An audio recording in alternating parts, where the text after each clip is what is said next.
Баршаңызға қайырлы күн. Бүгін сіздермен дәмі ерекше, өте пайдалы, дәруменге бай каркаде сусынын дайындайтын боламыз. Видеоны соңына дейін көріңіздер.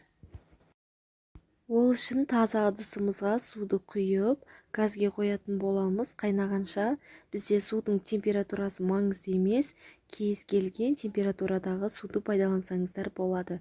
Мендегі кастрюль 5 литрлік кастрюль. Суымыз қайнағанша біз салмасын дайындайтын боламыз. Бізге осындай каркаде қажет болады. Каркаде кез келген дүкенде сатылады, және де барбарис кәмпиті. Бұл кәмпитті қосатын болсаңыздар, біздің сусынымыздың дәмі ерекше болып шығады. Және де қант қосамыз. Біздің суымыз қайнады. Енді осы судың үстіне ең бірінші каркадені қосатын боламыз. Біздің суымыздың түсі бірден өзгереді. Каркаде біздің суымызға әдемі қанық түс береді.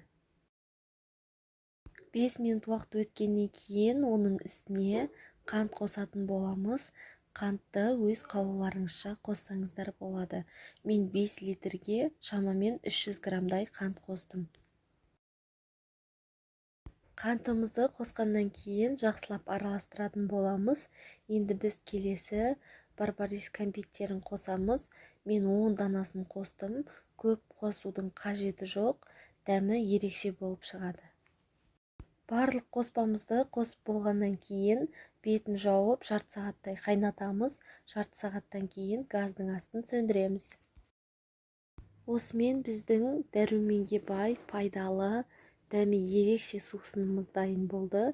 Сіздерге де жасап көруге кеңес беремін. Әсіресе осы жаз айларында шөлді қандыратын керемет сусын. Видео ұнаған болса, каналға тіркеліп, лайк басып, пікір қалдыруды ұмытпаңыздар. Алдағы уақытта сіздермен көптеген рецепттермен бөлісемін. Назарларыңызға рахмет.